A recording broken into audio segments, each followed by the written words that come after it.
One of the big shows of the offseason coming up next. Bo Wolf, EJ Smith, Fran Duffy. We are ranking the 27 Eagles who are on the roster fence, from Jaelan Phillips, Dallas Goedert, Nakobe Dean, those pending free agents, to potential trade options like A.J. Brown. 1 to 27 coming up next. Stay with us.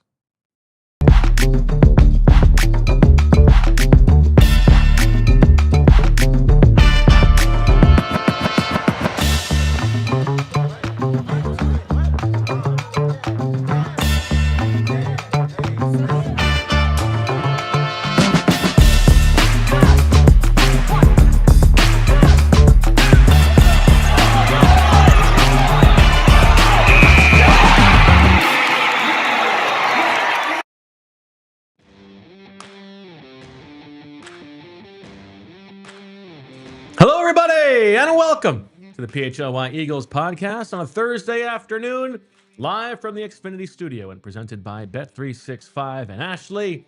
This is the PHLY Eagles show, a big one coming your way. And for the first time in what feels like forever, the three of us are back together in the studio. Nice to see you guys. Fran, how have you been? I've been great. It feels like I've been here in the last 24 hours, but who's to say? No, it's good to be back. Good to have the gang back together again. Yes. EJ, how are you? I'm doing great. It feels good to be employed, you know? Just thankful that, my key worked getting in here today. Amen. Actually, mine is not, but that's because I need to get my Brevo updated. But that's a story for another day. Very exciting show today. Flu World Order. Difficult. I feel like every year, Fran, now this is only your second year, and we will say defending champion. So heavy is the head that wears the crown, as the greatest of all time, someone who won 4 in a row. I will tell you, it's the second one's harder than the first. That's what they say. I feel like every year I do this, it feels as if it's harder than the year before. Maybe that's just recency bias. Yeah. But this year was interesting as I went through it. I felt like I had an easy 27. Usually that's how you do it, right? Okay, You've got your top, you've got your bottom, and then you got easy 27. You squeeze the middle. 27. I had like a top tier, Yeah, but then like 8 through 26 could have been anybody. no question. It was hard. Honestly, like I wouldn't even go as an 8. Like I would say it was like 4 to 5 to 25. Yeah. I was like, man, this could be any order, and you could convince me. So it was tough to feel super confident about a lot of these. EJ, how did it go in your first foray preparing? Yeah, as this is my first time doing this, I'm off to a bad start with the games too, and I am competitive, so it's bothering me. Like I don't want to be the guy who loses games on the show. Yeah, but you're not as competitive as Fran. That is true. Fran, Fran has a different side that comes out. I think it's just, I don't know if it's a different side for me. It's And you're not as more competitive as me. Well, I don't know about that, but we're not going to compete about who's more competitive here. That's what I'm trying to get you to do. Yes, It obviously. turns out you're not that competitive. But I am very worried about like the first time that I'm going to have somebody like ranked like 6th, and you guys are going to be like, I've got them 24th. And because I think that is a real possibility. I think that's possible. Happened today. Yeah. And it's very interesting because there is some extra uncertainty this year as the offensive staff turns over. Yep. How will that affect your rankings? And the Eagles have some really interesting free agent decisions to make on guys like Reed Blankenship and Dallas Goedert and Nakobe Dean. So I'm looking forward to getting to it. The other aspect of it too is that there are a couple positions where there are like 3 guys that are free agents, and so when I look at something like that, it's like, all right, are they going to go complete resale here? Like probably not. Like flip the whole room over, or hey, like maybe they don't bring the starter back, but maybe it makes sense to bring the number 3 guy back, or the vice versa. It's very, very interesting. And then there's what Britton Covey was a year ago, where it's like, oh, he could come back mid-season and win the game for somebody. So we'll see. All right. Now, if you want to play along, I'm going to read the list of players who we are going to rank today. And if you want, you can pause and do it and then pick things up. So these are the pending free agents.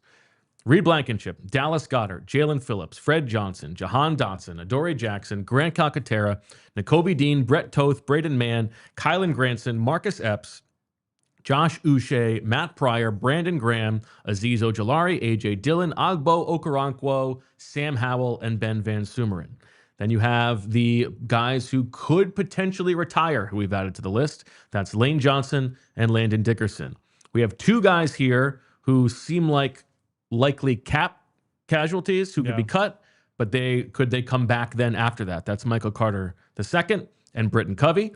And then we have 3 trade possibilities: A.J. Brown, Jalen Hurts, and Tanner McKee. Now, for the trade possibilities, just to say it, they only count as back if they are on the week 1 roster. So in other words, if you think they're going to trade A.J. Brown, but he's in camp and then they trade him before week 1, he doesn't count. If he makes it to week 1 and they trade him, he does count. That's sort of like the Zach Ertz rule. And then the technicality from last year with Brandon Graham, the retirement guys, they now count if they're on the roster at any point in the entire season. And so generally speaking, this game gets decided by who do they add to the practice squad in week 12 that we didn't expect. So keep that in mind, EJ. But otherwise, I think we're ready to go. I think so. All right. Let's kick things off. We go alphabetical on this bad boy. We start with Reed Blankenship, one of the more interesting decisions the Eagles have to make. I will tell you, I did the way I did this. I ranked the guys last night before I went to bed. Forgot about it. Came into the office this morning, opened, hid that column, ranked them again. Oh, really? To see, how it matched up. Nice. And I was shocked. I had the exact same top 10 in order, which really surprised me. Then I had 27, and then it was still a little bit of a jumble. And so this is one where I moved a little bit. I have Reed Blankenship at 11. Ooh, okay. Where do you guys have Reed Blankenship? Go ahead, Fran. We'll go. I have him at 4. 4. Yeah, this is going to be a big swing, I think. Wow. Yeah. I'll tell you, it was interesting. I had, it came to me in a dream last night. It was like a lucid dream. I was able to sort of see into Howie Roseman's office and the conversation he was having with people in the Eagles front office about potential things they could do this offseason. That footage got leaked from that meeting, right? You were in my dream as well. And just thinking about the number it's likely to cost to bring Reed Blankenship back, over $10+ million, I think. I don't know if they're going to be interested in that. Now, there are factors at play, obviously. I think one thing that is a theme in mine is that I have defensive player. Like if there was a tie between an offensive and a defensive guy, I'm putting the defensive guy lower ranked because it's the same staff, right? Mm-hmm. So we know Vic likes. When you say Reed lower, you mean Blankenship. closer to 1. More likely to come back. Okay, yeah. I think we can say like the fact that he does the exciting mics with Cooper DeJean probably is like a tiebreaker. I mean, he's not going to leave a ton of money on the table, but I think he would like to be back. That would make things easier. Safety feels like a place where they don't need to bring him back. They can get by. It's part of the reason they drafted Nakobe. Now I don't know that Nakobe had a good enough year for them to not bring Reed Blankenship back, but I don't know that they need to pay him. So I have him at 6. Okay. And for the reason, I think the scenario in which he leaves is his market takes off in free agency and the Eagles get priced out.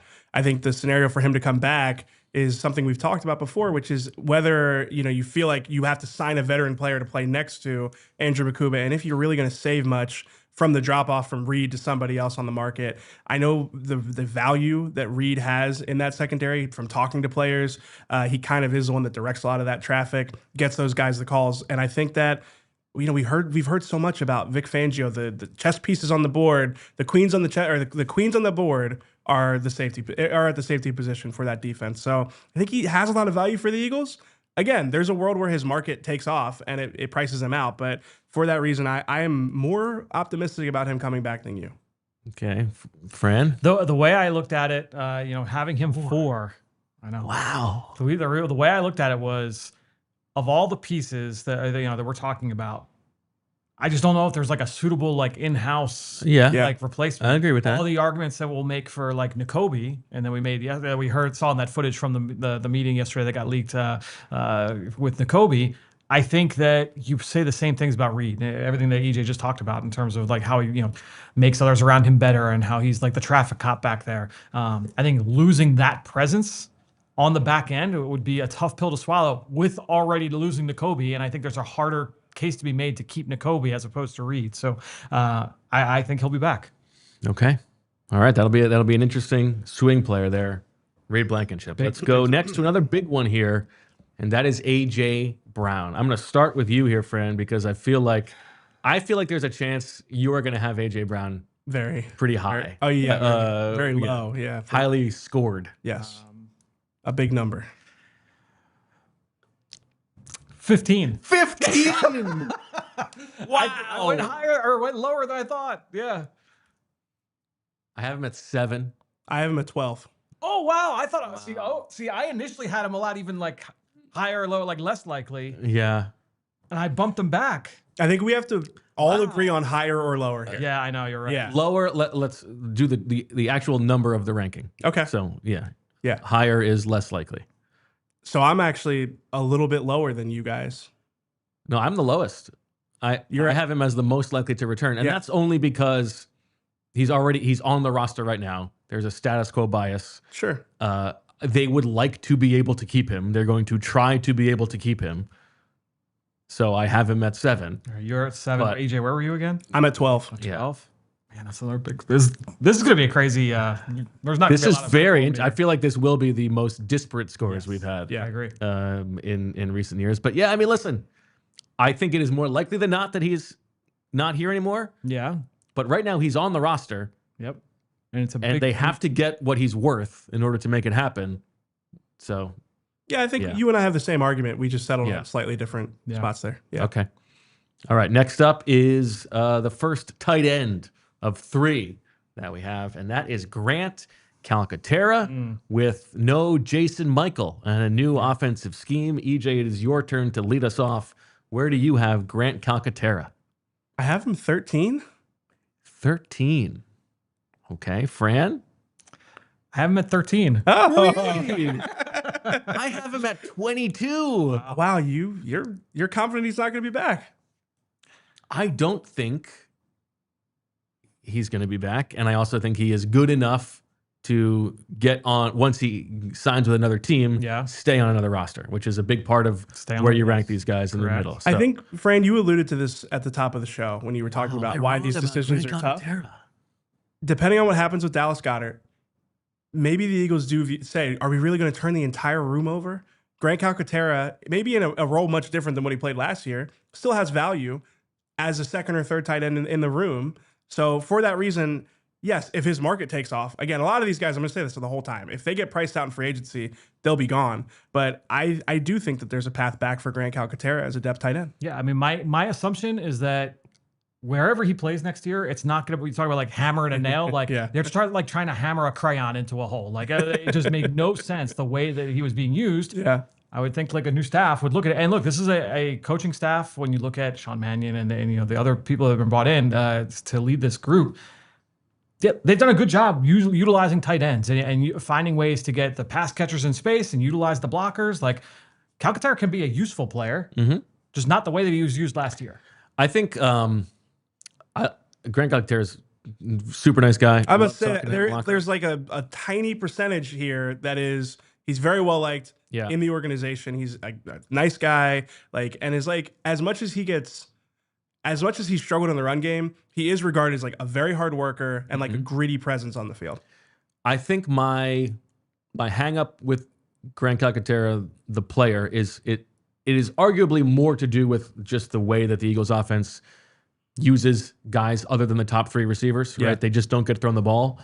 But I don't know that Grant is as dynamic a receiver as he needs to be to make up for the fact that he is not a good blocker. Or a special teams contributor. That's right. Right. And so I think that has been down the depth chart guy. A little bit disappointing the further he's gotten into his career that he hasn't provided that dynamic. But I think you're right. If they let Goedert go, they're probably not going to just enter the draft with no tight ends on the roster. So it's possible he could be back for, I don't know, like what do you think, like $1.5 million? You know? Yeah, I think he'd be somewhere in that. And that's the thing. I can get into some of this stuff. Yeah. I do think that he's probably in that bucket of 1.5, 1.8, like very, very doable. Right. Okay. All right. Let's take our first break through 3 guys so far. On the other side, Michael Carter II, Britton Covey, Nakobe Dean, Landon Dickerson. We're ranking, baby. Stay with us. What if you could have reliable and intelligent Wi-Fi And what if you could keep it at the same price for 5 whole years? That's the Xfinity 5-year price guarantee. It's Wi-Fi that makes everything in your home work together. It finds and fixes problems before you even notice them, like super intelligent Wi-Fi with a 6th sense. And then it lets you stream the game even when your whole family is online. Just picture it, all your devices working in perfect harmony for 5 whole years. And here's the best part.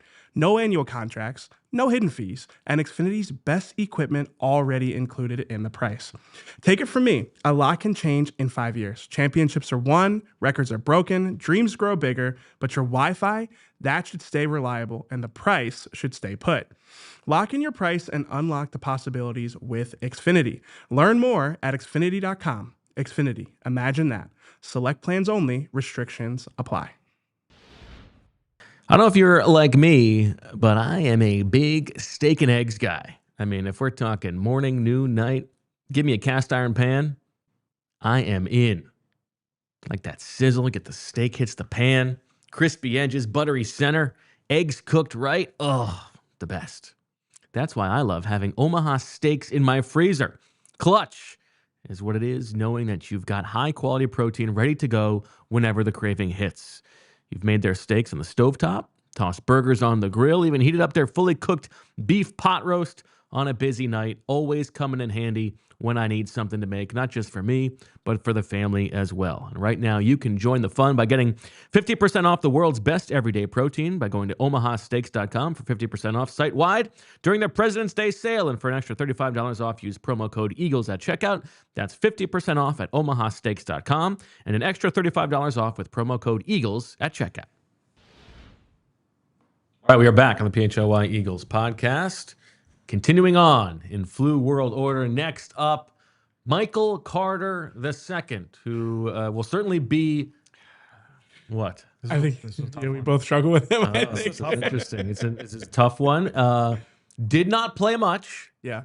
But I think you saw in that last Week 18 game, he was the only guy who they could actually rely on back there.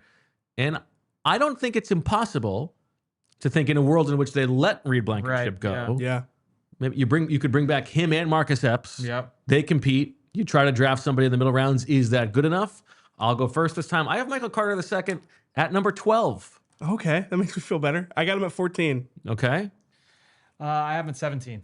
Okay. Man, that was when I looked at him. I think this one is entirely on the market. If somebody out there really wants to add him, the Eagles will be fine letting him go. If he doesn't have a super high market, I think they would be happy to have him back for something. Yeah, and I think that Vic likes him a little bit. I was just about to say, it felt like Vic saw something in him as a versatile secondary, piece that you could move to different spots.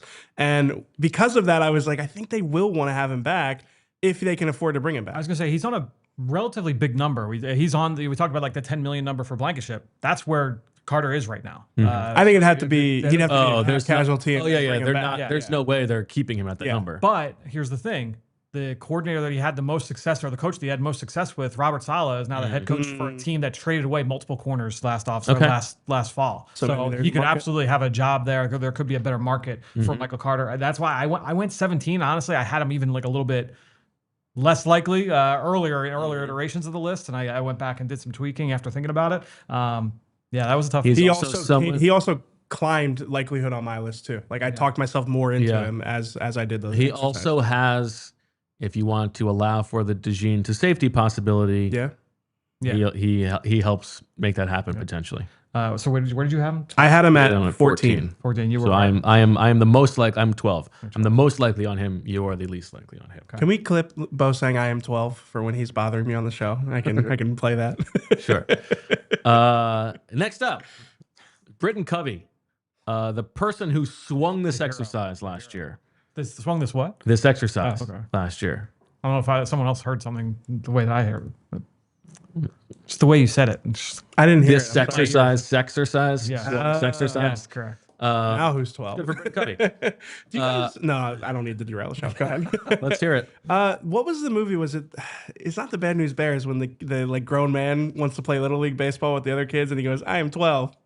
Do you remember this? Somebody out there will remember this. It was like a baseball movie. Doesn't sound familiar to you? When older guy wants to play with. He's like a ringer for like the opposing team, and he's like in his 20s or 30s. Bench warmers, yes. You guys didn't see that movie? Nothing. Okay, all right. Sorry. Britton Covey. And this last year, I had him very low, and the reason being, I thought he was a good enough. I knew he was going to sign elsewhere. Right. Good enough returner to stick where he was. Yep. Didn't turn out to be the case. Came back. Fran, it is your turn to go first. Same receivers coach, same special teams coordinator. I've got him at 6. I've got him at 8. Okay. So I've got him at 5. Wow. This is the first time you're the high man. It feels like, well, for the reasons you said, there's enough continuity. He is a good enough returner that the Eagles will want to have him back. And I also think he's not quite a good enough returner that he's going to, have a robust market elsewhere. Maybe it is like it was last year where he goes somewhere else at the beginning of training camp and ends up back with the team. But with as few surefire bets as we have, I felt okay about Britton Covey being low on my list here. Yeah. Yeah. And the reason that he's on this list is because his cap number, he is under contract. His cap number is like 1.2 or something like that. The Eagles are not going to keep him at that number. Yeah. But they also don't have to make that decision if they want to just carry him on the roster until this. He actually probably should have been a week 1 guy, in which case he should have been lower. Now that I talk about it, but if they release him before camp, they don't lose any cap space. So got it. Anyway, all right. Next up, a very interesting one, and I feel this is one where I feel like EJ is going to be the high man, given the way that we've talked about it before. Yeah. Nakobe Dean. EJ, where do you have Nakobe Dean? I have him at 11. You guys have him way lower. I have him way higher. More likely than I did when I first did the exercise. But not anywhere near 11. But I have him at 18. Okay. I'm at 21. Yeah, that's about where I had him the first time. You're at where? 11? I'm at 11. 11. Okay. Him and AJ Brown, I did these in, you will be unsurprised to learn I did these in tiers. Like, yeah, that's the way to do it. Yeah. Okay. But I love doing tier exercises for no reason, honestly. And this tier is Nakobe Dean and AJ Brown. I feel like those two players, both less than 50% that they'll be back. I think that their percentages for me are probably similar. Yeah, I don't see how it would have to be.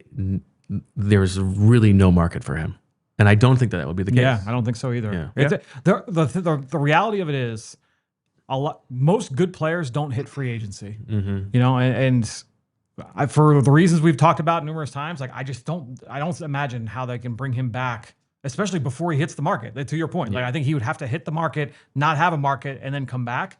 I think. And to your point, most good players don't hit free agency, and so when there are players who you can understand why they're hitting free agency, they're going to have a market, right? He's hitting it's like Milton Williams. He's hitting free agency because the Eagles are just loaded at this position and they can't afford it. Like, I think it is pretty unlikely he's going to be back. I actually wish that I already had him lower. Yeah. All right, let's take a quick look at where we stand so far. Lindsay has been just grinding through this as we've been going. Oh, look at this. Oh, this is a great idea. This is a great idea. Yeah. This is my ranking here. You've got Landon Dickerson at the top. Well, you can see it. You're watching. AJ Brown, Britton Covey at 7 and 8. EJ there, a little clump at 11, 14, and 5 and 6. And Fran, a little bit more spread out. Reed so far the most likely for all of us. That may change as we move on now to one of the 2 potential retirements, and that is Landon Dickerson. I'll go first. I'm interested to see where this one goes. I have Landon Dickerson at 3. I think he's going to be back, but that's just projection. I got him at 2.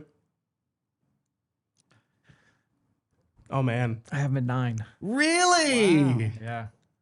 I'm surprised by that. Yeah.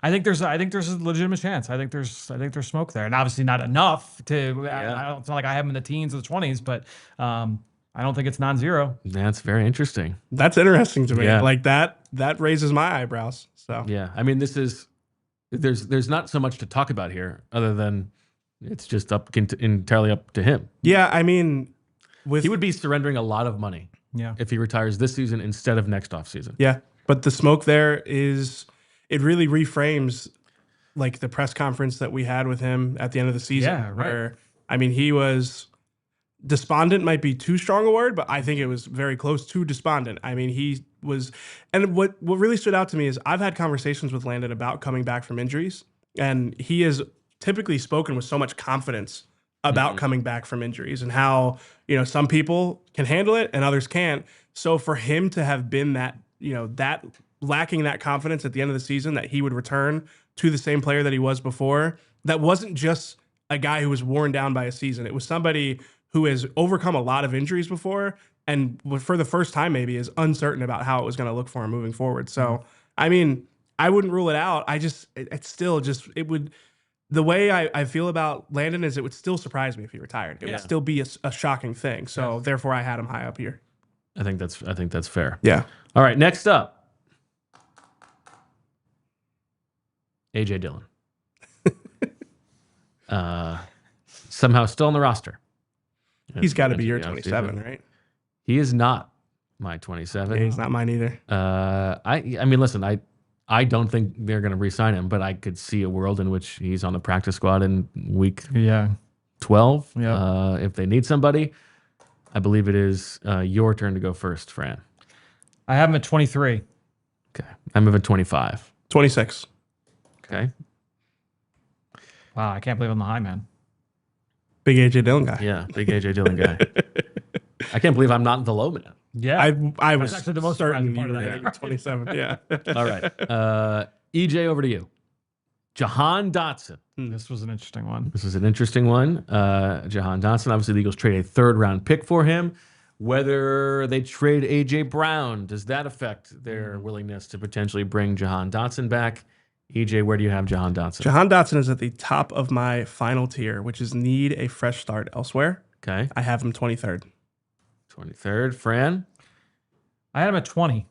Really? Yeah. Where are you at? Fran's team run it back. This was one of the first rankings I did. Jahan Dotson is my dead last number 27. Wow. I agree with the sentiment there. I think, first of all, he's a former first-round pick. He's going to have a market. Some kind of market. I think there will be a market. I think he wants to go elsewhere. He wants to go somewhere where he can have a better chance of getting the ball.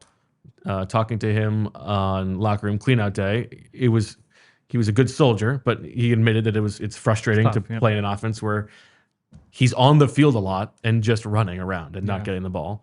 I would be shocked if Jahan Dotson's back, and he's good enough to go somewhere and stay on a roster. The way I looked at it, you mentioned the A.J. Brown of it all. If their plan is trade A.J. for draft picks and we're going to bring in a rookie, I think the idea of having a vet that has a relationship with Jalen while the rookie gets up to speed, I think that makes some sense.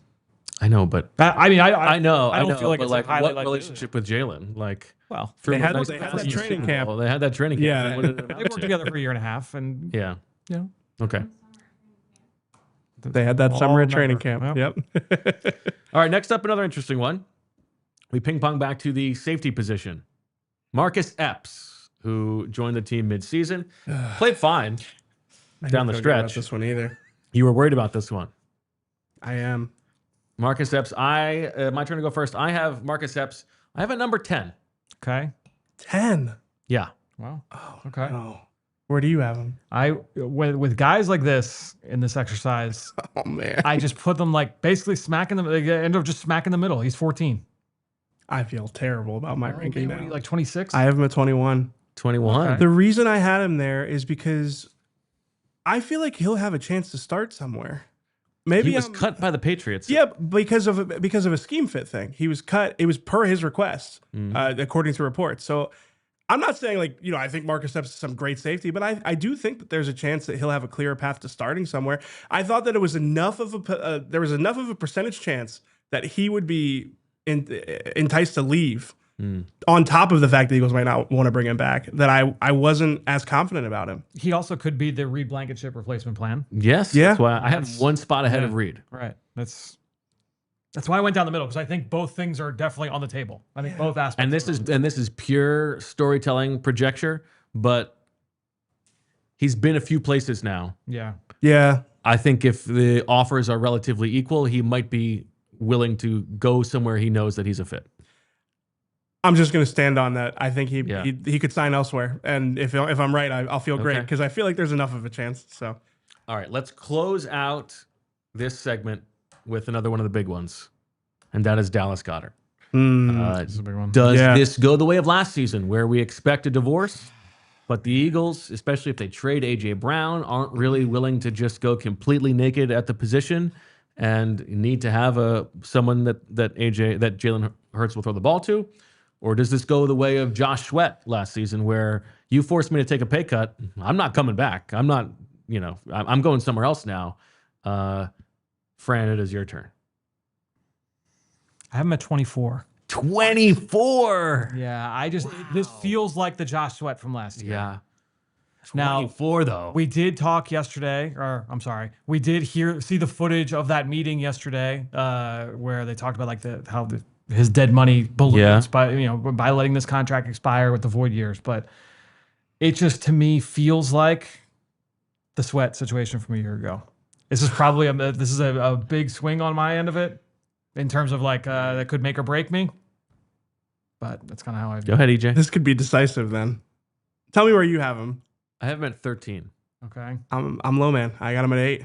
8. Wow. Interesting. Really, you feel really good about it. No, I think after my number 7, all of these are worse than a 50% chance in my mind. Okay. It's tricky with Dallas though. Like you mentioned, if there is a price in which they will want him back. Well, if you sign him to an extension, you can save about $9 million in cap space this year just from avoiding the dead cap hit. Yeah.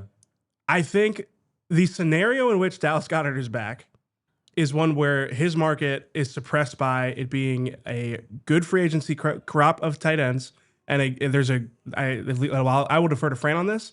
There's a draft. Yeah, it's a deep draft for tight ends. Check out the latest piece on allphly.com. Fran going through the combine numbers, a record high number of tight ends invited to the combine. But it's all like tight end 2, tight end 3. Day 3 on. Yeah, we'll get into that. Right. So if Dallas Goedert's market is suppressed, he obviously was highly productive this season, but he has the injury history, and there will be other options available to teams who are willing to spend that type of money on tight ends. If his market is suppressed, is there a point where the Eagles valued being able to avoid the dead cap hit and bringing him back for another season? Is Dallas Goedert going to sign on for that? Is Dallas Goedert going to be receptive to that after already going through this a year ago? I think the reason I had him high is because of that possibility that his market's a little bit lower, and the fact that where did you guys have him last year? You probably had him low last year as well. Like this time last year, we didn't think Dallas Goedert was going to be back either, especially if the Eagles are going to move on from A.J. Brown. I could see the argument for keeping Dallas Goedert in-house and trying to avoid having to rebuild the entire receiving core with him as a big loss there. I think last year though it was like the idea of trading him and potentially cutting him. It was like the idea of trade, whereas now it's an expiring contract. So it's like, all right, he is going to be out the door unless they willingly try to get in, and he wants to come back. It's tough. What do you think his market will be? Like, what would you expect him to get annually? I think like 14, 15. Does that sound about right? I don't know if it's much. I think he's probably in that realm. I'm looking at like last year's group. I mean, Evan Ingram got 11.5. He's at 10 now. Didn't have a great year. Got hurt again. Yeah. He'll probably be in that range. I don't think the Eagles at 16. Yeah. I was going to say the Hawkinson deal is good news for him. I remember saying that. Let me ask you this: Mark Andrews is a 13-1. He has a lot of the same issues. Let me ask you this: they cost the exact same amount of money. Would you rather sign Reed Blankenship or Dallas Goedert? Is A.J. Brown still on the team? No. It's a good question. I think I'd rather have Goedert, but I don't feel as good about it. Yeah. Obviously. All right. Very interesting. We continue. Time for a quick break. On the other side, Brandon Graham, Kylan Granson, Sam Howell, Jalen Hurts. Stay tuned to find out. Have you heard about Goldbelly? It is the amazing site where you can get the most iconic, famous foods from restaurants all over the country. And it's perfect for game day, Valentine's Day, or anything else you have going on. And I will tell you that Goldbelly came up clutch for me during the Super Bowl because I showed up to my friend's house having a lovely little party in the neighborhood with our friends, and I brought buffalo wings from Anchor Bar, the original buffalo wings. They were delicious, crowd pleaser, fantastic. You can check out all of the great options they have at Goldbelly. If you are a Philly expat, lots of great local Philly great places you can order to get shipped directly to you, and the quality holds up. So whether you're looking to turn game day into an unforgettable experience with friends or want to impress a loved one on Valentine's Day, go to goldbelly.com and get 20% off your first order with promo code PHLY. Goldbelly.com, code PHLY for 20% off. You ever miss those days when you could get like a good filling meal for cheap? It doesn't happen a lot anymore. Now, I've told you about Wawa doing their part to rectify that in the mornings with their great big breakfast meal deal for just $5. How you can get any sizzly, any hash brown, and any coffee, hot or iced, for just $5. But guess what? The good folks at Wawa are extending that to lunch. So if you are running around and you haven't had a chance to eat yet, you can get the crispy chicken sandwich created your way starting at just $5. And they've even got a new teriyaki recipe that they and I are very excited about. We're talking real food, real value, and built for busy days. No planning, no overthinking. Just swing in, grab what you need, and keep it moving. So start your day strong and fuel up whenever you need with Wawa's $5 deals. Limited time. Exclusions apply. See wawa.com for details. Back on the PHLY Eagles podcast. Continuing on with Flu World Order ranking 27 Eagles on the roster fence in order of how likely we think they are to return. We move now to Brandon Graham, who returned from retirement mid-season. Very efficient pass rusher. EJ, it is your turn to Can go we just first. let you just do this one. Just do this one. Yeah. I have Brandon Graham at number 4. I got him at 7. I don't feel great about it. I know. I feel even worse. Where do you have him? I'm a 10. Okay. If Howie Roseman wants him, I am 7. Brandon Graham wants to play one more year. Yeah. So it is. He's made the that ball clear is on in the Howie's BG Unblocked show with I don't know his great co-host. I don't know why Howie wouldn't just bring him back. I agree with that. Yeah. Now I wish I had him higher. I know. I'm looking at some of the guys I have ahead of him. I'm mad. I mean, I've got Reed and Covey below him. Mm-hmm. Probably not. So I did 5 tiers. I had like, all right, like I feel really good. This guy's back. And I was Yeah. like, all right, I feel pretty, And I have him in that one, but I have him toward the bottom of that second bucket. Yeah, I love how I was like, guys, I did tiers, and one of my tiers is Nakobe Dean and AJ Brown. It's like the worst tier I have. Well, you named the tiers like need a new a fresh start. I have so Brandon Graham is in my tier 3. Could see them leaving, but feel a return is more than 50-50. Okay. Next up, tight end Kylan Granson. This is a tough one. Got himself a little bit of playing time this year. I think this is a tough one because he is the kind of player who you expect to just be on a roster bubble somewhere. Mm-hmm. Could find his way back, but we don't know what they want at the position. Totally new offensive staff. EJ, you go with Kylan Granson. 19. Fran? 16. I have him at 14. Okay. For no other reason than if Goedert let Goedert go, Calcaterra signs elsewhere, they might just have Kylan Granson on the roster. I don't have much else to tell you. I mean, he was better on special teams this year than I expected him to be. So, yeah. Maybe Michael Clay stumps for him. Okay, there you go. There's one player that we're gonna get to that I feel like I'm gonna be like so high on. Like I feel like he's so likely. Now I want to guess who it is. Then it's gonna be funny that you're there. Yeah, I think so. Okay. We'll say that. All right. Next up, Sam Howell. Eagles traded for Sam Howell before their week 1 cut down. They needed an emergency backup quarterback after Kyle McCord didn't look good enough in the preseason. He is now a free agent. Will he be back? Fran, I go to you. 22. EJ? 25. I have him at 20. Yeah. Big Sam Howell guy. I am huge. I like a Sam Howell. I like a Sam Howell too. Or Jackson Dart. I feel like if they do trade Tanner McKee, maybe they re-sign Sam Howell and then try to add somebody else in the draft. Yeah. But I'm not saying he'll get the opportunity to, but I do think Sam Howell would like to think he could get a backup job that has a clearer path to being a starter. Sure. Yeah. Absolutely. I'm not saying that it's gonna be readily available to him, but I do think just from talking to him, it felt like he viewed this year as like take your medicine, find a better situation next year. I think he absolutely is a top 65, top 64 quarterback in football. So I think that reason to believe that he would think that. Yeah. Now, is there anything to Minnesota was not the right scheme fit for him? Right. Similar stylistically to what we expect Sean Mannion to do. Offensive line coach was there. They didn't like him that much. Yep. Maybe this is not the right system for him. Yep. Yeah. I don't know. Yeah. All right, Jalen Hurts, the Philadelphia Eagles quarterback. Will the Eagles trade him? I have him at number 1. Number 1. I got him 20. No, I'm kidding. Come on. We all believe that Jalen Hurts will be back and continue to be the Eagles quarterback. I saw some very dumb people commenting on a random YouTube video who didn't understand the premise of it, but neither here nor there. Adoree Jackson. This was a tough one. This is an interesting one. Yeah. Now, Adoree Jackson, 30 years old. I think the Eagles probably got what they wanted out of him last year. Will they roll the dice again? Will they try to find this year's version of Adoree Jackson? I'm going to go to Fran first. Am I allowed to? My list is not. I have not touched my list since we started the show. Yeah. Am I allowed to change it before? No. Okay. All right. Just asking.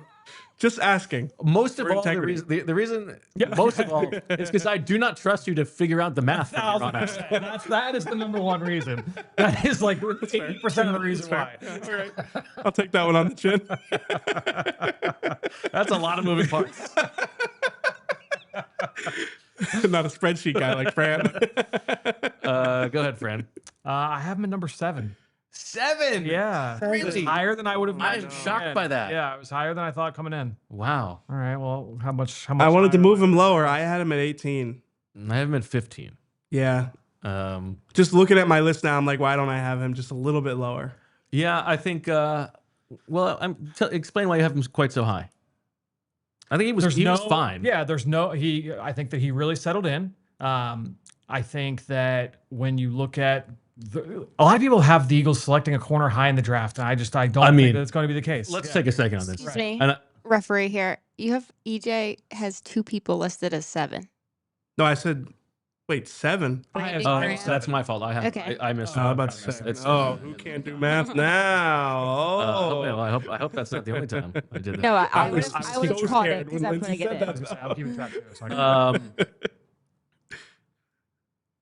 The corner thing. Yeah, I saw you did the consensus mock. Yeah. And he's like, most people have the Eagles taking a corner. Everyone has the Eagles taking a corner. Get out of here. No, it doesn't.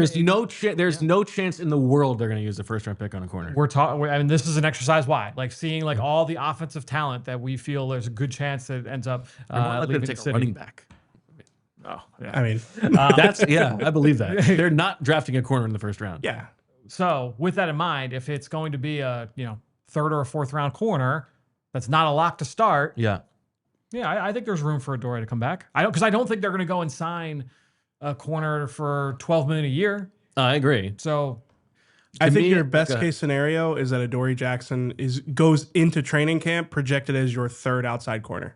Like you have somebody that you hope takes the job, a new version of Keely Ringo going into last summer. You have somebody like that you're hoping takes the reins on the job, but you can fall back on Adoree Jackson. Who's that? Who outside of it being the rookie that we're talking about? Right. I mean, yeah, like and Keely Ringo are back. Maybe a Mac McWilliams. I don't know. Yeah, that's what I mean. Like, I don't know that I don't see them going out and signing someone to completely take that job. Sure. Yeah, I think that's fair. To me, Adoree Jackson is like that outside corner is like a reliever. Mm-hmm. You sign the guy on the scrap heap, hope that you get an okay year. You don't then sign him again. Like you got the little excess value that you wanted. You got to try to find this year's Adoree Jackson. I mean, he's going to be 30, 31. I think you try to find somebody else. Okay. Which is maybe easier said than done. But I still have him at 15. I don't think it's impossible. Yeah, I'm the high man here. Yeah. Big swing. Okay. Fred Johnson. I'm interested to see where we fall here. And I'm going to go to you on this one, EJ. You talked to Fred Johnson on Locker Room Cleanup Day. He said to you he wants to be a starter. If Lane retires, he'd love to be back. Obviously, all of this changes now without Jeff Stoutland. No question. Yeah, I don't feel good about where I have him. I was staring at Adoree Jackson and Fred Johnson on my list, and I'm like, why do I have Fred Johnson at 17? You have him at 17. I have him at 21. Yeah. Wow, we're all on the same page. Okay. I have him at 19. Okay. And I think if Stout was still the coach, right, I would have him at like 13. Yeah. Or even lower, potentially. I don't know. The way that last offseason went for Fred and talking to him at the end of the season, I think he is going to, like, if Lane is back, I think I think it would have to be like a freezing cold market for him. Yeah. I think he wants to try and find a path to starting. I agree with you. And I think, yeah, Stout not being here. I mean, I'm interested to see where you guys have Brett Toth in all this and like the that was tough. Yeah, the difference that you would have with and without Stout for him. Yeah, but yeah, and Fred Johnson good enough, as we've talked about, to not have to come back. I mean, which was not theoretically this year because they traded for him, but he's not a guy who's going to get cut. So, okay. Next up, we did Fran Johnson. Let's do Lane Johnson. I've got him at 2. I've got him at 3. I've got him at 4. Okay. I think that is probably representative of how we all feel about it too. Yeah, I think it's certainly possible he retires, but I'm guessing that he comes on the other side and says, I want to do one more year. Yeah, I think that's the right framing. I'm at like 60-40, and the thing I keep saying is I don't think Lane knows yet. I think Lane is probably 60-40, 70-30 right now. So I know that like people want like the definitive answer because, you know, this is now dragging on. I think you're just going to have to be patient and let him make the decision. All right. One more break. On the other side, we close things out. Braden Mann, Tanner McKee, Agbo Okoronkwo, Azeez Ojulari, Jaelan Phillips, Matt Pryor, Brett Toth, Josh Uche, and then we'll close with Ben Van Sumeren. You don't want to miss it. A fun fact about me, actually, is that my first loan out of college was with TrueMark Financial, and I want to tell you guys about their home equity line of credit that lets you tap into your home's equity to handle renovations, upgrades, or whatever's next on your list. A TrueMark Financial HELOC Select gives you the flexibility to borrow when you need it on your timeline.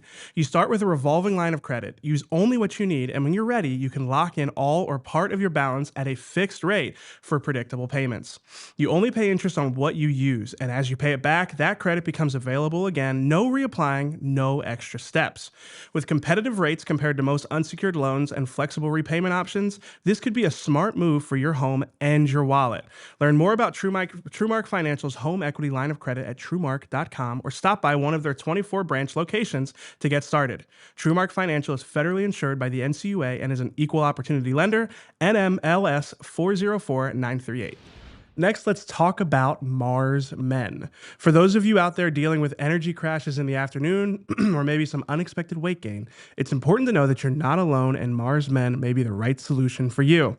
Going into the new year, you can turn the clock back and make things easier on your body the natural way with Mars Men, a potent and natural testosterone stack that optimizes your body's ability to forge usable testosterone. You may have heard about TRT as an alternative, but Mars Men lets you boost your testosterone without the weekly shots for the rest of your life.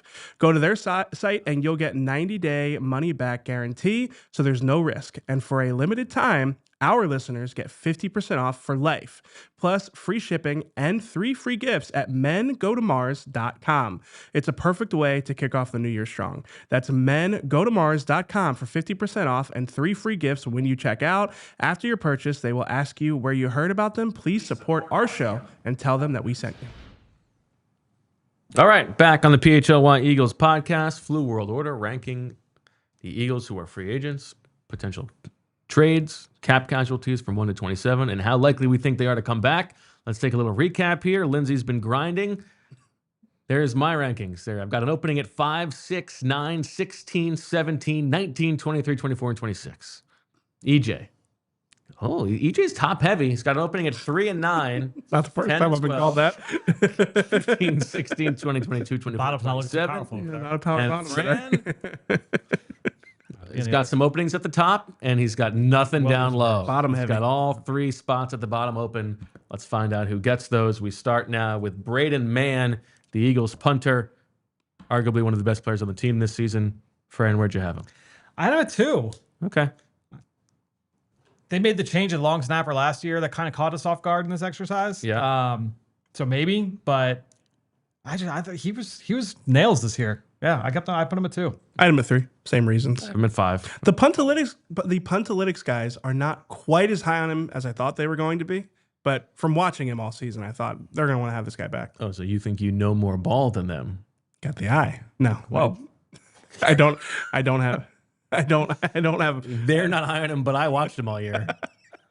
We know for a fact that at least one of the guys at Puntalytics is a diehard Eagles fan, listens to the show. No, I'm not. I'm not taking shots. You took that as a shot at Puntalytics. I didn't mean it that way. No, that's exactly how you said it. I used Puntalytics as a reference, and I wanted to add the context that they were not as high on him as we were. For the record, I often refer to other media entities, and it's not because I support what their opinions are. Oh no, you guys think I'm against Puntalytics? What are we doing here? Let the record speak for itself. I think Braden Mann is not quite as good. I could be exactly wrong about this. I think he's not as good at like short field punting. Oh, so maybe that's why the analytics thing. I don't know. But yeah, you should have him on. I think have the guys on. I think he was a pleasant surprise this year. Please don't pit me against the Puntalytics guys. I really value them as a resource. Look into the camera and apologize. I am sorry. I do not have the eye for punting performances, and I didn't mean this as a slight. Just trying to add the context to the show. That's all. I see a good comment. Puntalytics doesn't know ball; they just like it. Very good. Well, if it's them and Dane that's good company. That's right. All right, next up, we have a trade possibility, and that is Tanner McKee. Will the Eagles hold on to him to be their backup on the final year of his rookie deal and risk getting nothing for him? Or will they try to cash in, seeing as we all have Jalen Hurts as our number one most likely return? EJ, where do you have Tanner McKee? I got him at 10. Really? Where are you at? I'm at 6. Okay. I'm at 5. Okay. I think that if there's a market for him, the Eagles would be, they would be open to trading him, right? I think that there should be some potential destinations. I actually wrote some destinations down. You guys want to react to them? Sure. Yeah. The Minnesota Vikings. Oh, that's an interesting one. They have multiple day 2 picks. They've got number 49, number 82, and number 97. Would you do Tanner McKee for, let's say, number 97? For free, yes. Would you trade Tanner McKee for number 97? I think if you're trading Tanner McKee, it is a 2027 conditional pick and you're betting on his upside. Okay. That's part of the deal. Miami Dolphins? Yeah. Yeah, Patullo. Yep. Jets as a bridge. I didn't feel as good about that. Yeah. Yeah, I think that's an interesting one. The Steelers? Notably not coached by Mike Tomlin. I think It's a super chat. if Aaron Rodgers retires, I don't think that that's altogether crazy. The Cleveland Browns?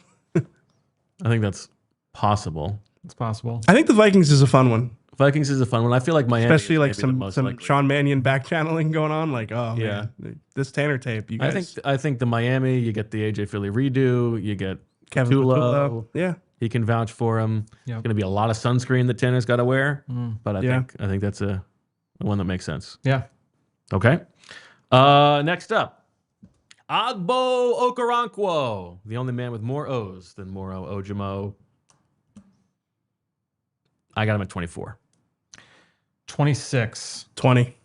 Wow. Big odds. I mean, no, like, could he wind up back on the practice squad? I think that's right. I think that's the thing to be worried about here with Ogbo is that I think he has now moved to less likely to be on a roster than more likely, and so that means he will be bouncing around and could always come back. Yeah. His position was tough because Yeah. Ojulari, Ogbo, Uche, Phillips. Is Ojulari next? We were just tipping this Ojulari's one next. I'm now. excited to hear what you guys have Ojulari. Okay. Let's do it. Ojulari is next. Once upon a time, a Fran Duffy draft Yeah. favorite. Yep. Injuries have taken their toll. Kind of a weird season for him. Yeah. Here with the Eagles. Fran, I'm going to let you go first. I guarantee you I'm going to be higher on him, but only because he's got the pedigree. I could see him stick. He'd be the one where I'm like, oh, like practice squad. I have him at 18.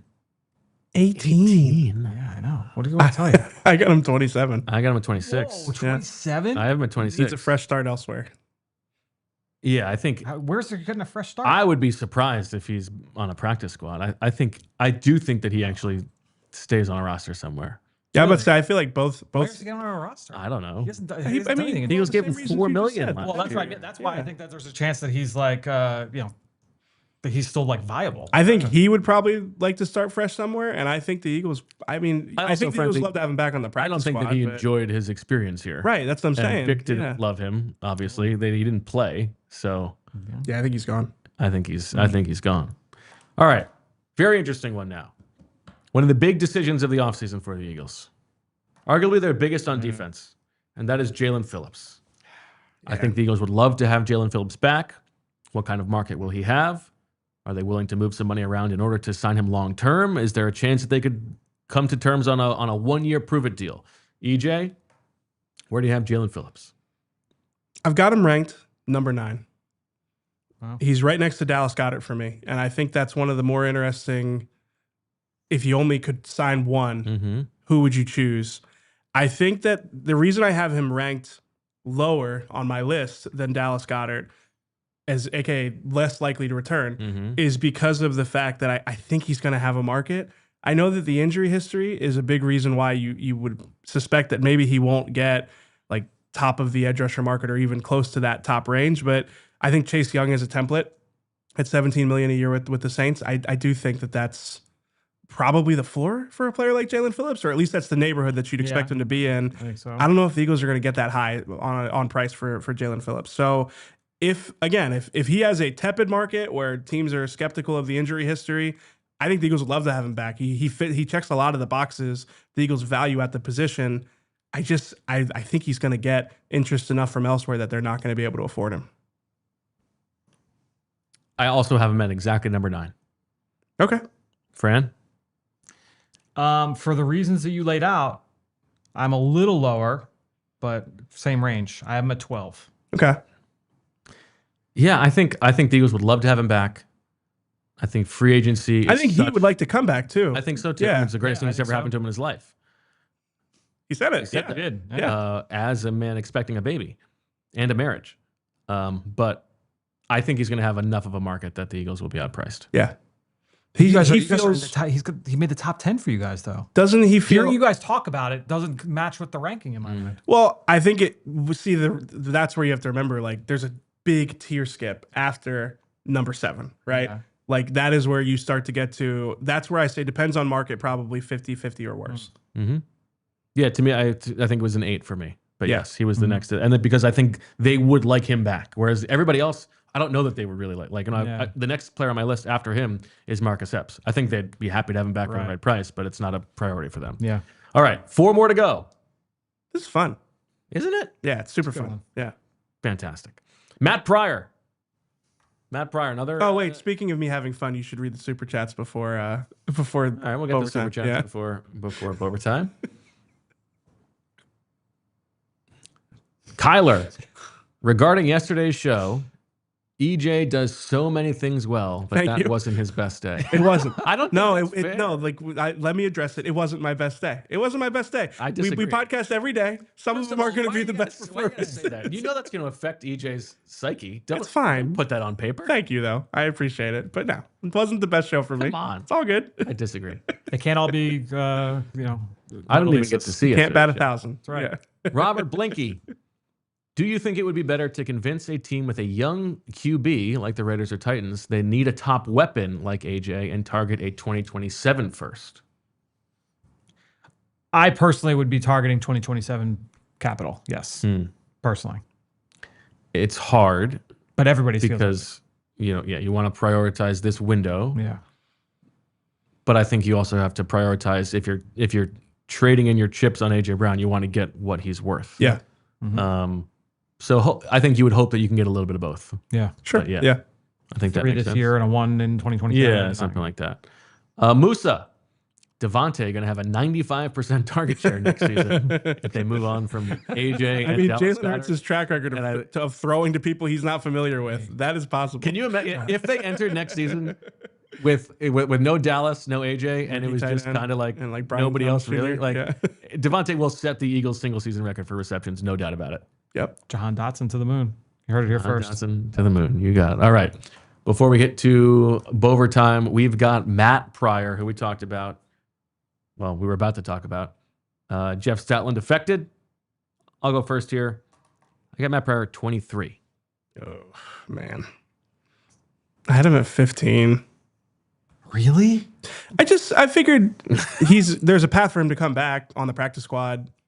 I felt like it was likely enough. Like is he a guy who's going to get like signed elsewhere, snatched up? I mean, he started games for Chicago last year. Yeah. You know, like I think he's a competent lineman, but I just think that with the change at Stoutland, I'm expecting some differential in style that they want. Agree. Sure. I have him at 25. Okay. Like that makes sense, and that sends us to overtime. 15. Wow. 15. 3 more. Let's stay on the offensive line. Fran, you're going to go first on Brett Toth. Oh no. He was my easy 27. Really? Yeah. 27. Yeah. I just feel like that's the one where it's like Stout's not here anymore. I think that's the one. Where do you have him? Yeah, I'm at 27 too, don't you? No, I had John Dotson at 27. Oh yeah, that's right. I have him at 17. Whoa. Okay, that makes me feel better. I have him at 16. If Well- Stoutland were still here, Wow, that's a big I would have had Brett Toth in my top 5. Yeah. We completely changed Yeah. it. Yeah, no doubt about it. I still think he has enough of like the bona fides as like the unofficial assistant offensive line coach that even though they changed over the offensive staff, I still think he's not going to want to go anywhere. And That's the how I Eagles feel. It's will like- say we can stash him on the practice squad. He's played games for us. If he's just going to be on a practice squad, his family's already here. yeah, You know, does he want to go somewhere else? But I am not discounting the possibility that Howie Roseman feels some kind of way about Jeff Stoutland leaving them in the lurch. And so Brett Toth is on the do not sign list, not over my dead body, just out of spite. no Stoutland disciples. Yeah. I mean, it's going to be hard to get rid of all the Stoutland disciples in that room. But he knows that's his guy. Yeah. I was about to say like, and I'm saying I think. I mean, Brett Toth played well this year. Yeah, at center. He belongs on the in roster. particular, yeah. I feel okay about where I have him. I feel worse about the prior one. Yeah. All right, 2 more. Josh Uche showed a little bit of juice early on. Yep. And then fell out of the rotation. Yep. Where do you have him, EJ? I have him at 24. It's a big swing player. Go ahead, Bo. I got him at 19.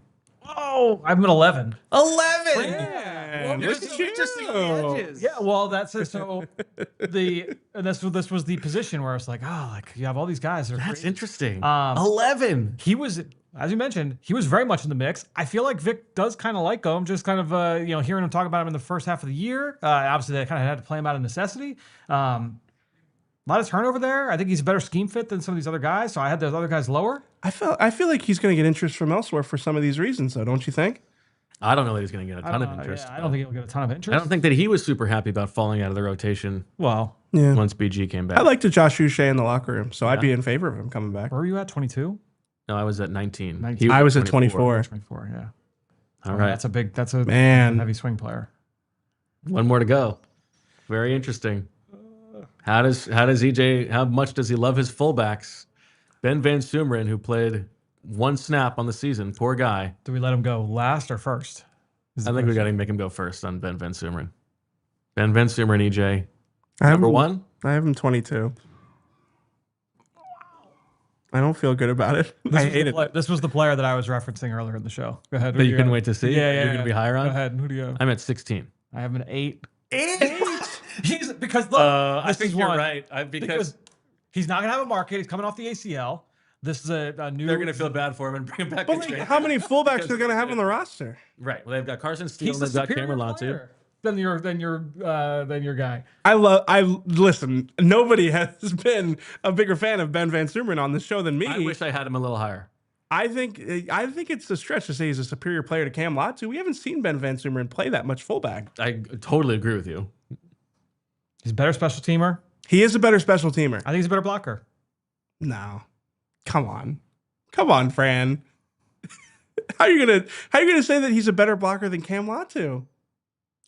Well, Cam Latu's not Rob Gronkowski. Like, what are we talking about? Is he Neither Mark is Bruner BVS. all of a sudden? Like, I like Ben Van Sumeren. I feel like he just made it out of my need a fresh start elsewhere tier.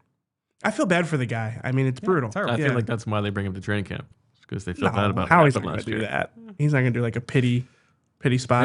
There are 9 players before Lindsay takes us through the full rosters there. 9 players here. I've done the differences between any two of us, where there's a double-digit difference. Okay, I have 8 of these, so let's see what we got. Okay, so Nakobe Dean, Yeah. Fran and EJ are 10 apart on. Fran's got him at 21, EJ's got him at 11. Marcus Epps, me and EJ are 10 apart. I've got him at 10, EJ's got him at 21.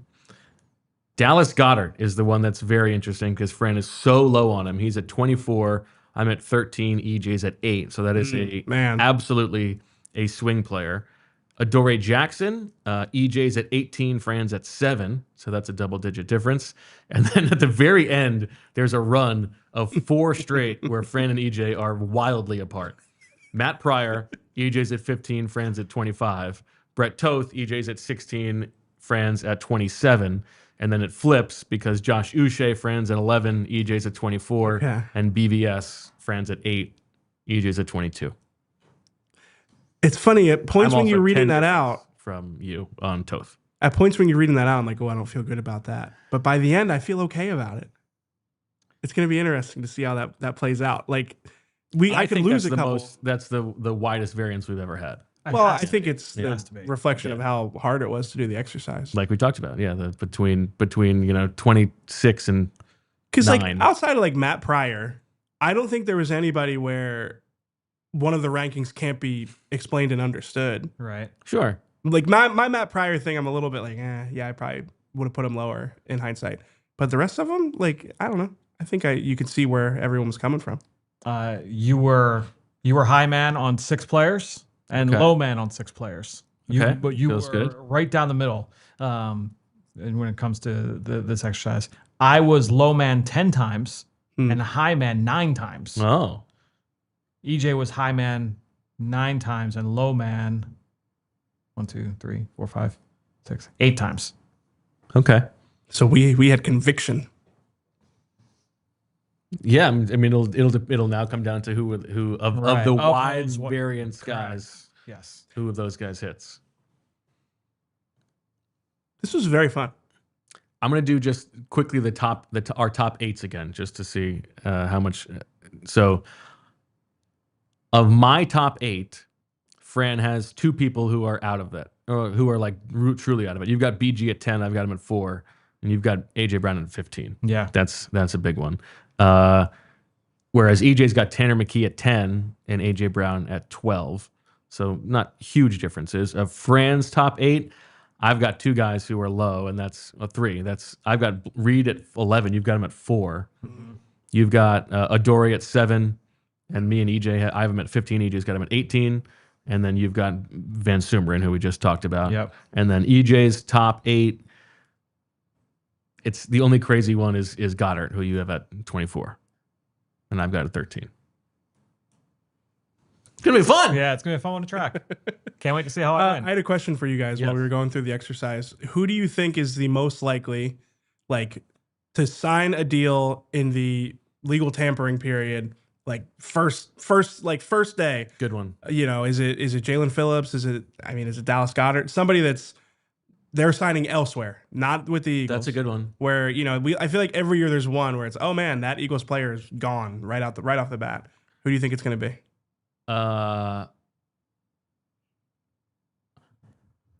think the most likely is probably Jaelan Phillips. Yeah, I think Jaelan Phillips is a safe one, but does it take some time for his market to materialize because of the injury history? I don't know. I think it probably goes pretty quickly. The guys that come to mind right off the bat are Jalen, Reed, Nakobe. I think Nakobe is a sneaky one. I think Nakobe could absolutely go. Nakobe's injury history would be the same question as well. But I could see Nakobe being like proactive enough about I also figuring out what's out there. Right. Thinking about it, linebacker usually moves quick. Yeah. It's like there's like 2 guys at the top of the market, and it's like whoever wants a linebacker goes and gets those guys. Whereas the edge guys sometimes last a little bit longer. Yep. And like Jaelan Phillips might really expect he's going to get a certain number and wait for that number. Mm. I think Nakobe's representation will probably tell him, if you've got a good offer, let's go take it. Yep. Because those spots will dry up. Yep. Let me take a big swing, and then we can clip it if I'm right. Sure. Marcus Epps. Maybe Marcus Epps could be like a quick signing. Yeah, like he finds an opportunity he likes, and he's gone. I told you it was a big swing. You want to bet on it? I could see Reed also. Yeah, Yeah. I can see Reed. Yeah. He signs in Dallas for Yeah. Super chats. Got some more. Dinkelberg, I see. Palling around. Ben Fran Sumerin. Because they're so high on him. I like that. And a very generous super chat from Fresh Prince, who says, did you guys hear Micah Parsons told AJ on his pod the Eagles offered Jalen Carter for him? Micah said he would have wanted to play with Carter. Do you think the Eagles offered JC, or was that a counter from the Cowboys? I would suspect that maybe was a counter from the Cowboys in the sense of they weren't going to trade him to the Eagles. So make a ridiculous offer. And we know that they wanted defensive tackles, so that makes sense that they countered. Yeah, but I would be very surprised if the Eagles were using Jalen Carter as trade bait in this Micah Parsons conversation. Honestly, when I heard Micah say it, he kind of said it in a way where I was like, I don't even know what to make of this. Yeah. You know? Yeah. It wouldn't shock me. Okay. I'll tell you what, in that lucid dream that I had, the idea of trading Jalen Carter this offseason, Right. I don't think is It's not crazy. entirely insane. Yeah, Yeah. I agree. I think you got a real serious windfall, you probably still find a defensive tackle. It's not crazy. I think based off of the fact that this dream was leaked, it was a compelling argument. And it is also, I mean, it is an anathema to everything Howie Roseman has sort of ever cared about. Yeah. Blue chip players on the line of scrimmage. But I don't know. If you got enough, it's not crazy. Yeah. Get some good stories from the road, I heard. I just had like things that I like took down that I was like, I want to bring this up on the show. Please. All right. Just got off on a terrible start. So take a car to the airport, or Uber to the airport. Got my bag, get my AirPods, literally pulled away from the house, open up the case, AirPods not in there. Ooh, that's right as you left for the flight. Right as we left for the flight. Disaster. And it's a lot. You're a flying flight to Texas, Dallas, and then it's flight from there to Florida, and then flight back from New Orleans. So it's like You have no choice but to buy the cheap ones at the airport. Right? had to. Yeah, And no choice. And you say the cheap ones at the airport, yeah. they are cheap by product, but they are Right. not cheap by price. Yes. And so That's exactly right. I dropped you're getting $60 on wireless. And they're awful. Terrible. They are like, But you have no choice. Yeah, and so now I have to stay committed to held them. hostage. Yeah, At some point, do you just want to like bite the bullet and get maybe like a complimentary pair of headphones? It's more expensive. Yeah, but where they don't go into the phone. Okay, fair. Just a terrible. Yeah. I'm sorry. That's awful. That's terrible. I talked about the hotel at the Shrine. So I stayed down at No drawers. No drawers in the entire room. So 4 pillows. Now here's the thing. I stayed in 3 hotels in like a 2-week span. Okay. Flex. 2 of them had these square, bulky throw pillows as the pillows on the bed. Unacceptable. What is going on here? Yeah. And it was 2 separate chains. So it wasn't like, oh, like this one chain like does this. That was my same in San Francisco. What they is were going like, on here? and then the other ones were like too flat. So I had Right. like no good in between. Awful. I slept terribly the entire Ugh. time. I talked about like the closet having like, it was like even like in there's no room to hang anything because all the store, like the ironing boards on there, everything's like jammed in there. If you remember writing this, I must have been up late working at this. This hotel has thin walls. On Friday night, if this was a swooper, and if on Friday night, if I had a swooper on me hearing a heated exchange, I would have won. Didn't remember writing that. That's pretty good. Yep. Also, like ice cold shower in the morning. Now it could be that frozen man. pipes and like stuff like that because it was like during the ice storm. Brutal. Have you when pipes affect your workplace? Yeah. Have you guys been to the Star? Not the practice facility. No. Okay. No. So ironically enough, the Texans just announced that they are opening. They're coming. I think in 2029, they're doing something very similar to this. But it would be like if the Eagles bought the Navy Yard and built their new facility at the Navy Yard, and it's an entire village. Okay. This was my 3rd time there. It's crazy. Like if I was thinking of like if PHLY had one, it'd be like, all right, you have your Wawa, you have an Xfinity store, you have the Omaha Steakhouse. Like everything is Cowboys Bucci. branded. Yeah, like it's cool. It's as a like working professional, like looking at it like from a business sense, it's like this is pretty cool. Like I've stayed in the hotel that's there, and it's like everything you go in the room, and it's like everything is Cowboys. Like it's pretty crazy. All right, I take my flight Monday from Dallas to Pensacola. This is something that I thought was funny. Do you prefer a pilot? Pilot comes on, he talks to getting ready to pull away from the gate. Do you prefer one that overshares or undershares information happening with the plane? Undershares. Undershare. Yeah. Right? I don't want them up there yapping. I was going to make a bad joke. But I thought you were going. Do you prefer a female pilot or a male as long as it's pilot? a man, it doesn't matter. So, no, I want, in terms of information, yes, I'll take the overshare, but I don't. I know the irony of this is coming from me. I don't need the whole spiel. Right. So I don't need a song and dance here. I was extremely lucky in that it was like something like 70 to 75% of flights out of Dallas from Sunday to Monday were canceled, flat out canceled because of the ice storm. My flight was like, kept checking. I was on time the whole time. I'd go up to the gate, and it ended up being like we got on like 30 minutes late. So we get on, we sit down. Pilot comes on. It's like, hey, like, sorry, I was running late. They said they were waiting for the pilot. So he was like, hey, sorry, I was running late. I was going to be back there with all of you people. I didn't know I was flying the plane until about 30 minutes ago. Don't say that. Right? Absolutely okay, check. No. Next one. What are we doing? All right. Hey, we're going to be a little late getting out of the gate. Turns out that the tug down below is either broken or completely frozen. Looks like it's broken. So I don't know. Could be a little bit. So I'm like, okay. Same message. He's like, also, they're having issues with the luggage. Looks like the belt that they have isn't working, so that's going to take a little bit longer. So I'm like, all right, we're going to be sitting here a while. We ended up not being there that bad. Then he jumps back on, and he's like, oh, and they overfilled our fuel tank, so we're working on that issue as well. It's like, okay. Also, I've been drinking since 7 o'clock. A few minutes later, it's like, like 5, 6, 7 minutes later, he goes, so talk to a guy down on the ground. Told him about the tug. It was news to him. He had no idea that it wasn't working. So they're working on that now. Apparently, there's also another one down there. Just bad communication. They're going to swap that out for us. Sorry, it's a little bit hectic out here this morning. I'm like, yeah, you know what? Just say that we're going to be like 15 minutes until it goes. Yeah. Like, I don't need all that. Yeah. I think you're right. Didn't need all that. Just bad communication. That's so funny. I was home now at this point. This was last week. You guys are in the Super Bowl. I'm driving to Wawa in the morning, and I'm listening to, I guess it would have been Tuesday morning, listening to the Monday pod. Mm-hmm. The stewardess tossing the biscuit in the middle of the killed me.